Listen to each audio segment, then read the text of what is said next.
अगर आप content creation के फील्ड में काम करते हैं तो आप जानते होंगे कि एक वीडियो के अंदर रिकॉर्डिंग का कितना महत्व है।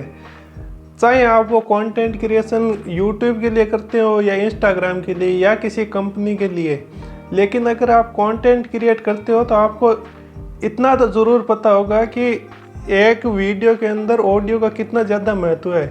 आप ऑडियो में चाहे कितने अच्छे कैमरे का यूज़ क्यों ना कर लो, लेकिन अगर आपकी रिकॉर्डिंग फीकी है, आपका ऑडियो रिकॉर्डिंग का फैक्टर फीका है, तो फिर आपका वीडियो में वो मज़ा नहीं आएगा जो आप देना चाहते हैं। तो आज आपके लिए मैं लेके आया हूँ DJI का वायरलेस माइक 2। तो इसमें क्या क्या फीचर मिलते हैं, क्या क्या इसमें स्पेसिफिकेशन है, कितने ये यूज़फुल है, और इसको साथ ही साथ में रोड के वायरलेस गो के साथ भी कंपेयर करूँगा। तो इसमें आपको पता चल जाएगा कि ये रोड के माइक से अच्छा है या बुरा है। तो इस DJI माइक 2 की क्या क्या अच्छाई है, क्या क्या बुराइयाँ हैं, बात करते हैं इसी वीडियो में। मेरा नाम है PC, आप देख रहे हैं टेक चौपाल। तो चलिए कुछ नया जानते हैं।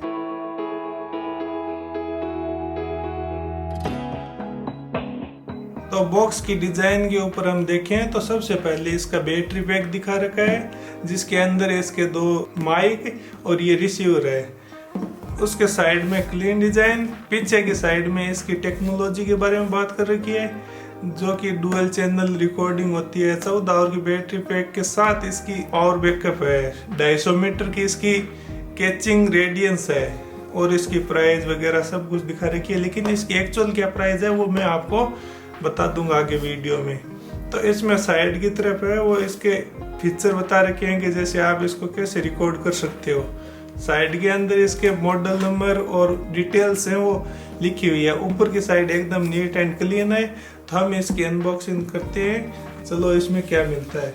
अब इसका ये बॉक्स है। बॉक्स को जैसे ही ओपन करेंगे तो बॉक्स के अंदर पहले इसके अंदर क्या क्या चीज है इन बॉक्स के अंदर वो मेंशन है। फिर ये मेन इसका जो ये बैटरी बैकअप केस वो है, इसको भी साइड में रखते हैं। फिर इसके अंदर हमें एक ये बैटरी प्रोटेक्टिव केस मिलता है, जिसके अंदर ये वारंटी कार्ड और ये ज्ञान की मोटी मोटी पुस्तकें हैं जिसे कोई नहीं पढ़ता और हम भी नहीं पढ़ेंगे। तो हमने अनबॉक्सिंग कर लिया, और अनबॉक्सिंग करने के बाद में हमें बॉक्स के अंदर कुछ इतने मटेरियल मिले। इस पावर केस के अंदर हमें मिलते हैं कुल मिलाकर ये एक रिसीवर, 2 ट्रांसमीटर, और ये एंड्रॉयड के साथ कनेक्ट करने के लिए पिन, और ये आईफोन के साथ कनेक्ट करने के लिए पिन, और ये एक माउंट मिलता है जिससे आप रिसीवर को है वो कैमरे के साथ माउंट कर सकते हैं। इसके अलावा पावर केस को हमें चार्ज करने के लिए मिलता है type A to type C cable, 2 ये विंड माउस जो विंड नॉइस को रिड्यूस करने में काम आएंगे। इसके अलावा हमें मिलती है ये एक ऑक्स केबल, और ये एक कैरी केस जिसमें आप इस पावर केस को ऐसे डाल के और आसानी से कैरी कर सकते हैं, जिससे इसके ऊपर स्क्रैच नहीं आएगा और गिरने पड़ने पे ज़्यादा खरोंच आने पे या टूट फूट होने की संभावना कम हो जाती है। तो अब इस DJI माइक को मैं सेटअप करता हूँ और वापस आके मिलता हूँ। तब तक आप इसके सिनेमैटिक शॉट्स एंजॉय कीजिए।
अब DJI Mic 2 के 1x1 फीचर के बारे में बात करें, मैंने शॉर्ट में तो आपको इस वीडियो में पहले ही बता दिया है कि क्या क्या फीचर मिलते हैं, लेकिन 1x1 हर फीचर की बात करें कि इसमें कैसे क्या है। सबसे इसमें पहला फीचर है वो है इसका मोनो स्टीरियो और मोनो सेफ्टी ट्रैक। तो इसमें बेसिकली होता क्या है, स्टीरियो के अंदर आपको अलग अलग दोनों ट्रांसमीटर की रिकॉर्डिंग अलग अलग मिलेगी, और इसका जो मोनो ट्रैक है उसमें आपको जो दोनों ट्रैक हैं वो साथ में मिलेंगे, आप उनको अलग नहीं कर सकते। तो ये इसके मोनो और स्टीरियो ट्रैक की बात है। अब इसका जो मोनो सेफ्टी ट्रैक है उसमें क्या है कि आप जैसे इसको ऑन करोगे तो आपके जो कैमरे के अंदर ऑडियो भेज रहा है उसके साथ साथ ये रिसीवर है वो अपने पास में भी ऑडियो है उसका बैकअप रखेगा सेफ्टी के लिए। अब जैसे आप कोई इंटरव्यू ले रहे हो या फिर कोई ऐसे हाई प्रोफाइल व्यक्ति की कन्वर्सेशन चल रही है तो उसको आप रिकॉर्ड कर रहे हो, तो वो व्यक्ति दोबारा तो आपको वो इंटरव्यू नहीं देगा, और या कोई जैसे स्पोर्ट्स इवेंट चल रहा है तो वो इवेंट आपके रिकॉर्डिंग के लिए तो दोबारा होगा नहीं। तो उसमें क्या है, इसका सेफ्टी ट्रैक है वो ऑन रखना चाहिए। तो उससे बेसिकली है वो ऑडियो अगर कैमरे में नहीं जा रहा है तो वो इसके रिसीवर में है वो स्टोर हो जाएगा, और वो 15 घंटे का ऑडियो रिकॉर्ड कर सकता है। तो बहुत ही ज़्यादा टाइम होता है 15 घंटा, जिससे आप उसको रिकॉर्ड कर पाएँ और आपका जो पूरी एक रिकॉर्डिंग है उसका एक ऑडियो के कारण ख़राब ना हो। तो इसलिए इसका जो बेसिक मोनो सेफ्टी ट्रैक है वो इसका एक बैकअप बना के रखता है अपने अंदर, कैमरे के अंदर वो भेजता रहेगा। रिसीवर की दूसरी सेटिंग के बाद में बात करें तो ट्रांसमीटर गेन की है। तो मतलब जो ये ट्रांसमीटर है मेरे पास अभी जो लगा हुआ है वो कितनी आवाज़ रिकॉर्ड करे, आपकी आवाज़ रिकॉर्ड करनी है या एनवायरनमेंट की भी आवाज़ रिकॉर्ड करनी है, उसको इस हिसाब से डीबी के अंदर आप सेट कर सकते हैं। अगर आप इसको 0 dB पे रखोगे तो ये नेचर की और आपकी दोनों की आवाज़ वो प्रॉपर मिक्स रखेगा, और ऐसे नहीं कि ज़्यादा नेचर की आवाज़ रिकॉर्ड कर रहा है या ज़्यादा आपकी रिकॉर्ड कर रहा है, बैकग्राउंड की आवाज़ रिकॉर्ड नहीं कर रहा। तो 0 डेसिबल है उसके ऊपर ये दोनों की मेंटेन करके आवाज़ रिकॉर्ड कर पा रहा है। अब रिसीवर में आप नीचे से ऊपर की तरफ स्वाइप करोगे तो उसमें आपके जो बेसिकली ट्रांसमीटर है उससे जुड़ी हुई सेटिंग है, जो आप कैमरे के जो कैमरा मैन है वो उसको कंट्रोल कर सकता है। जैसे उसमें कौन सा ट्रांसमीटर है वो अभी रिकॉर्ड कर पा रहा है, उसकी जो बैटरी लाइफ है वो कितनी बची है, और उसमें जो ट्रांसमीटर गेन है अभी जो मैंने बताया था कि कितनी एनवायरनमेंट की नॉइस लेनी है और कितनी आपकी, तो वो कैमरामैन है वो रिकॉर्ड में आपको वहाँ से सेटिंग कंट्रोल कर सकता है। और उसके अलावा इसमें आप कितने घंटे की वॉइस है वो रिकॉर्ड कर सकते हैं। तो इसमें वॉल्यूम की जो सेटिंग है उसकी बात करें तो जो आप इसमें आउटपुट ले रहे हैं वो कितनी हाई लेवल पे है उसके बारे में सेटिंग है, तो उसको आप मीडियम पे रखो, नहीं तो आप इतनी लो आवाज़ कैच करेगा और नहीं हाई, ये एक बैलेंस आवाज़ है वो कैच करेगा। तो वॉल्यूम की सेटिंग हो गई। अब अगर इसके ट्रांसमीटर सेटिंग के बारे में बात करें तो ट्रांसमीटर सेटिंग के अंदर आपको एक तो मोड मिलेगा लो कट मोड, जिससे होता क्या है आपकी जो बैकग्राउंड की नॉइस है उसको ये कट करके आपकी आवाज़ को इनहेंस करके रिकॉर्ड करेगा, जिससे आपको एक बेहतर ऑडियो मिलेगा। फिर इसके ट्रांसमीटर में कितने डेसिबल तक आपको आवाज़ रिकॉर्ड करनी है उसका सिस्टम मिलता है। फिर इसके अंदर एक LED मिलती है ब्लू, उसको आप उसकी ब्राइटनेस कम ज़्यादा कर सकते हैं, तो उसका ऑप्शन मिलता है। इसके अलावा इसमें आपको ऑटो रिकॉर्डिंग का फंक्शन मिलता है, रिकॉर्डिंग स्क्रीन लॉक का ऑप्शन मिलता है, और आपको नोटिफिकेशन मिलता है। जैसे ही आप इसको रिकॉर्डिंग ऑन करोगे तो ये वाइब्रेट होता है, तो आपको वो नोटिफिकेशन बंद करनी है, वाइब्रेशन कैसे रखना है उसकी सेटिंग मिलती है। तो ऑल ओवर इसके जो रिसीवर और ट्रांसमीटर के अंदर ढेरों सेटिंग मिलती हैं, जिसको आप करके अपनी ऑडियो को नेक्स्ट लेवल रिकॉर्ड कर सकते हैं। हो सकता है मेरी जो ये रिकॉर्डिंग है वो एक नाम मात्र की रिकॉर्डिंग हो, इसमें आप और भी सेटिंग को बेहतर बना के और रिकॉर्ड कर सकते हैं। तो रिसीवर की जो 5वीं सेटिंग है उसमें बेसिक सेटिंग है, जैसे लैंग्वेज क्या है उसमें, उसकी आज डेट और टाइम क्या है, उसमें फैक्ट्री रीसेट का भी ऑप्शन है। आपसे अगर कोई सेटिंग मिसमैच हो गई है तो उसको आप फैक्ट्री रीसेट करके आप जो बेसिक कंपनी फिटिंग सेटिंग आती है वो आपको मिलेगी। फिर इसके अंदर इसका जो कौन सा वर्जन चल रहा है उसके बारे में सेटिंग है, इसकी ब्राइटनेस क्या है वो सेटिंग है। तो ये बेसिक सेटिंग है। तो 1 से लेकर 5 सेटिंग है वो ऊपर से नीचे की तरफ स्वाइप करोगे तब आएगी। इसी के साथ रोड वायरलेस गो की बात करें तो उसमें आपको ट्रांसमीटर और रिसीवर तीनों चीज़ अलग अलग मिलती हैं, तो उनको आपको तीनों को बार बार चार्ज करने पड़ेगा अलग अलग। इसको आप एक साथ पावर बैंक को चार्ज करो और ये आपको 15 घंटे की नॉन स्टॉप रिकॉर्डिंग दे देगा। आप एक रिकॉर्डिंग के बीच में अगर आपको 15 मिनट का भी टाइम मिलता है तो इसके ट्रांसमीटर और रिसीवर को इस बॉक्स में यहाँ लगाओ और इसको बंद कर दो, ये हाथों हाथ ऑन उसको चार्ज करना ऑन हो जाएगा। जिससे होता क्या है ना कि आपको जो भी एक बीच में पावर नैप मिलता है वो आपकी रिकॉर्डिंग में बहुत ज़्यादा फायदेमंद साबित होता है, लेकिन रोड में ये फंक्शन नहीं है, तो रोड के मामले में डीजे यहाँ आगे निकल जाता है। अब इसके कन्वीनियंट के बात करें कि कन्वीनियंस कैसा है, तो डीजे का जो ये माइक है वो बहुत ही कन्वीनियंट है आपको कैरी करने में। आपको इसको 3 अलग अलग मोड में चार्ज करने की ज़रूरत नहीं है। आपको एक टाइप सी है, इसके पावर बैंक को चार्ज कीजिए, ये अपने आप इसको वायरलेसली चार्ज करता रहेगा। फिर ये जो इसका केस है उस पर स्क्रैच नहीं लगे, इसे कैरी बैग दे रखा है, तो आप कहीं भी ऑन द गो जाना हो तो इसको ऐसे इसमें डाला और ऐसा खींचा, ये तैयारी है आपके साथ कहीं भी जाने के लिए। अब फीचर के बाद में इसकी बात करते हैं कनेक्टिविटी की। तो वायरलेस गो है डीजे का, इसमें आपको कनेक्टिविटी है वो वाइड मिलेगी। आप इसको कैमरे के साथ कनेक्ट कर सकते हैं, आईफोन के साथ कनेक्ट कर सकते हैं, इसके साथ साथ एंड्रॉयड में भी कनेक्ट कर सकते हैं। तो आप किसी भी वे में शूट करें, आप कितने भी लो क्रिएटर से लेके हाई एंड प्रोफेशनल क्रिएटर हो, आपको इसमें डीजे माइक 2 है वो हर तरीके से आपको ऑडियो बेहतर करने में सपोर्ट करेगा। इसके अलावा आप 3 कनेक्टिविटी के बाद में चौथी कनेक्टिविटी है वो आप इसको अपने पीसी, मैक या फिर लैपटॉप है उसमें भी कनेक्ट कर सकते हैं। तो ऑल ओवर जो डीजे की कनेक्टिविटी है वो वाइड है। इसी के साथ अगर हम रोड के वायरलेस गो 2 के बारे में बात करें तो उसमें भी होता तो यही है, लेकिन उसमें क्या है कि आपका जो रिकॉर्डिंग की कनेक्टिविटी है वो एक सीमित मिलती है और उसके साथ में जो एसेसरीज आती है वो भी कम होती है, और उसको आप अगर रोड की ऑफिशियल साइट या फिर ऑनलाइन स्टोर कहीं से भी लें तो वो भारी कीमत पे ही मिलती है। ऐसे नहीं कि आपको इजीली 500 रुपये में कोई केबल मिल गई रोड की, उसके लिए आपको हज़ारों रुपए चुकाने पड़ेंगे। तो कनेक्टिविटी के मामले में भी डीजे बहुत ही शानदार कनेक्टिविटी लेके आता है। अब रिसीवर को है वो कैमरे के साथ कनेक्ट करने के बाद में हम इसको कैमरे को ऑन करते हैं तो आपको इस कैमरे की डिस्प्ले में दिखाई दे रहा होगा यहाँ पे जो ये डुअल चैनल है वो रिकॉर्ड कर रहा है, क्योंकि मेरे जो ये दोनों ट्रांसमीटर हैं वो मेरे पास में है। अगर मैं इनको एक को भी इसके पावर केस में लगा दूंगा तो फिर ये एक ही रिकॉर्ड कर पाएगा, और कितनी अच्छी से ये क्वालिटी रिकॉर्ड कर पा रहा है वो आप देख रहे होंगे। अगर इन रिसीवर को मैं दूर कर दूं ट्रांसमीटर को तो फिर ये देखना आप रिकॉर्डिंग है वो बहुत ही यहाँ कम बार आएगी।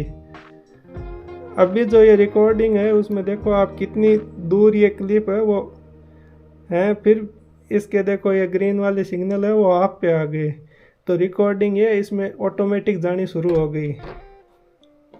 आप इसके जैसे रिसीवर को इसके कैमरे वाले इन पोर्ट में लगाते हैं तो ये ऑटोमेटिक रिकॉर्डिंग इसमें भेजना शुरू कर देगा। आप जैसे ही कैमरे में रिकॉर्डिंग शुरू करेंगे तो ये भी अपनी वॉल्यूम है वो कैमरे की वीडियो क्लिप के अंदर अपनी ऑडियो देना शुरू कर देगा। तो डीजे अपने माइक के अंदर 250 मीटर की दूरी से भी आवाज़ कैच करने का फंक्शन देता है। तो अब इसको हम टेस्ट करेंगे। आपको जो ये दूरी दिखाई दे रही है वो लगभग 150 मीटर है, तो मैं इसमें जाता जाऊंगा आगे जाके जैसे भी इसमें रिकॉर्डिंग होगी वो आपको सुनाई दे जाएगी।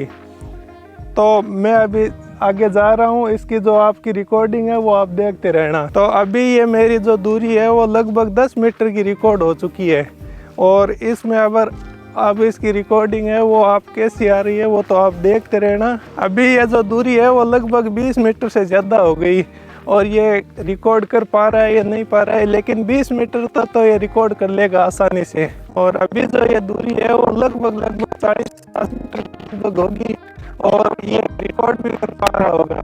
और अभी तो लगभग 70-80 किलोमीटर के लगभग हो गई। तो अभी जो इसमें रिकॉर्डिंग शायद उसमें थोड़ी बहुत प्रॉब्लम आए, लेकिन हाँ मुझे था कि इतना तो ये कर लेगा। और अब मैं आपको शायद कैमरे में तो नहीं दिखाई दे रहा हूँगा, लेकिन मैं एक बार इसको फोकस करके जरूर दिखाने की कोशिश करूँगा कि कैसा ये रिकॉर्ड कर पा रहा है और मेरी कितनी ये लगभग 100 मीटर की दूरी होगी। तो इसमें ये जो रिकॉर्ड कर पा रहा है या नहीं कर पा रहा है वो तो मैं स्टूडियो जाके देखूंगा। तो अभी आपने DJI Mic 2 की जो आउटडोर की रिकॉर्डिंग देखी है उसमें आपने देखा ही होगा कि जैसे ही मैं कैमरे की साइड पीट करके आगे चल रहा हूँ और 20 मीटर की दूरी पे जाते हैं तो वहाँ उसमें हल्की सी आवाज़ कटने की प्रॉब्लम आ जाती है। और जैसे ये दूरी हम 40 मीटर या उससे ऊपर ले जाते हैं तो वहाँ रिकॉर्ड साफ नहीं हो पाता है। तो इसका रिसीवर है वो उसके बीच में आपके ट्रांसमीटर और रिसीवर के बीच में कोई अवरोध आ जाता है तो ये क्लियर रिकॉर्ड नहीं कर पाएगा। लेकिन जैसे आपने एंड में देखा होगा कि मैं 100 मीटर की दूरी पे खड़ा था और वहाँ इसने है वो एकदम क्लियर रिकॉर्ड कर लिया था, लेकिन वहाँ मैं इसके कैमरे की तरफ मुंह करके खड़ा था जिसके कारण इसने बीच में कोई अवरोध नहीं होने के कारण एकदम रिसीवर ने अच्छे से रेंज कवर की। तो DJI Mic 2 है उसकी आउटडोर के अंदर आप 100 मीटर की दूरी या उससे ज़्यादा दूरी है वो रिकॉर्ड तो कर सकते हो, लेकिन उसके बीच में कोई अवरोध नहीं आना चाहिए, वो क्राउडी मूवमेंट नहीं होना चाहिए, वहाँ पे ज़्यादा भीड़ नहीं होनी चाहिए, ज़्यादा वाहन नहीं होने चाहिए। तो ऐसे माहौल में तो आप इससे 100 मीटर या उससे ज़्यादा दूरी पे आप रिकॉर्ड कर पाओगे। लेकिन जैसे ही आप इसमें बीच में कोई अवरोध आ जाएगा तो ये फिर उतनी अच्छे से आवाज़ रिकॉर्ड नहीं कर पाएगा, बीच में आवाज़ कटने लग जाएगी। अब DJI Mic के वेरिएंट और प्राइसिंग के बारे में बात कर लेते हैं। तो DJI Mic है वो 2 वेरिएंट में आता है, एक सिंगल रिसीवर सिंगल ट्रांसमीटर के साथ में आता है। उसमें आपको ये जो पावर केस है वो नहीं मिलेगा, उसमें आपको DJI का जो सिस्टम है वो रोड के बराबर ही है, उसमें आपको अलग से उन दोनों को रिसीवर और ट्रांसमीटर को चार्ज करना पड़ेगा। लेकिन आप जैसे इसके डुअल ट्रांसमीटर और सिंगल रिसीवर वाले मॉडल पे जाते हैं तो वहाँ आपको इसका जो ये पावर केस है वो मिल जाएगा। इसमें आपको ये 2 ट्रांसमीटर लगाने का, यहाँ पे ये रिसीवर लगाने का और साथ में इसके वाइड कनेक्टिविटी के लिए आईफोन और एंड्रॉयड के कनेक्टिव पिन है उनको यहाँ लगाने का ऑप्शन मिल जाएगा, जिससे आपको ये ऑन दो एक कॉम्पैक्ट साइज में कैरी करने के लिए बहुत शानदार डिज़ाइन है। इसी को अगर हम कंपेयर करें रोड के माइक के साथ में, तो रोड के माइक में आप चाहे सिंगल वायरलेस सिस्टम लो या डुअल ट्रांसमीटर और रिसीवर वाला ऑप्शन लो, उसमें आपको कहीं पावर केस नहीं मिलेगा, आपको उनको सेपरेटली चार्ज करना पड़ेगा। अब इसकी प्राइसिंग के बारे में बात करें तो pricing single receiver single transmitter के साथ में जो वेरिएंट आता है वो आपको लगभग 20,000 के आसपास मिल जाएगा। वहीं हम बात करें इसकी जो डुअल ट्रांसमीटर सिंगल रिसीवर वाले मॉडल की पावर बैंक ये पावर केस के साथ में, तो उसमें यह ऑप्शन है ये आपको 30,000 के आसपास मिलेगा। इसकी प्राइस है वो ऑनलाइन स्टोर पे 36,000 के आसपास भी जाती है। तो आप एक उचित समय देखकर इसको खरीद सकते हैं। बाकी का इसका लिंक है वो मैं अपने डिस्क्रिप्शन और कमेंट में साथ में छोड़ दूंगा। अब कंक्लूजन के बारे में बात करें तो बेसिकली ये किन को लेना चाहिए और इसकी जो प्राइसिंग है उसमें वर्थ है या नहीं है। तो ऑडियो के मार्केट में 2 नाम सबसे बेहतरीन आते हैं, एक DJI और एक रोड। इन दोनों के ही प्रोडक्ट हैं वो नेक्स्ट लेवल हैं। कोई DJI को पसंद करता है तो कोई रोड को, लेकिन DJI है वो रोड से कहीं आगे निकल जाता है इसकी कन्वीनियंस और कैरी ऑन जो फैसिलिटी है उसमें। तो इसके अंदर DJI है वो रोड को मात दे देता है। अब इसकी बात करें कि ये वैल्यू फॉर मनी है या नहीं है। अगर आप एक कंटेंट क्रिएशन का काम करते हैं तो आपको रोड के अलावा कहीं ऑप्शन देखना है तो वो DJI का देख सकते हैं। इसके अलावा अगर आपको एक नेक्स्ट लेवल की ऑडियो क्वालिटी भी रिकॉर्ड करनी है तो भी आप DJI की ओर देख सकते हैं। तो ये 30,000 के अंदर तो वैल्यू फॉर मनी प्रोडक्ट है। आपको एक बार लेने के बाद में इसमें अगर आप सेफ्टी से यूज़ करोगे तो आपको ये 3 से 4 साल के लिए कहीं नहीं जाने वाला। और 3-4 साल के अंदर आप अगर कंटेंट क्रिएशन का काम करते हैं तो इसकी वैल्यू कहीं निकल जाती है। बाकी की बात रही लेने की, तो इसको आप ज़रूर ले सकते हैं, मेरी तरफ से रिकमेंडेड है। अगर आप ये लेना चाहते हैं तो इसका जो लिंक है वो पिन कमेंट में है और डिस्क्रिप्शन में है, वहाँ से जाके आप इसको ज़रूर खरीद सकते हैं। तो दोस्तों कैसा लगा हमारा ये वीडियो? अगर अच्छा लगा है तो वीडियो को लाइक करें, शेयर करें और कमेंट करके ज़रूर बताएं। अगर कोई कमी रही है वीडियो में तो वो आप कमेंट करके बताएं, मैं उसके लिए अलग से वीडियो या आपको कमेंट में जवाब ज़रूर दूंगा। बाकी के हमारे चैनल को सब्सक्राइब कीजिए। मिलेंगे किसी और वीडियो में, तब तक के लिए धन्यवाद।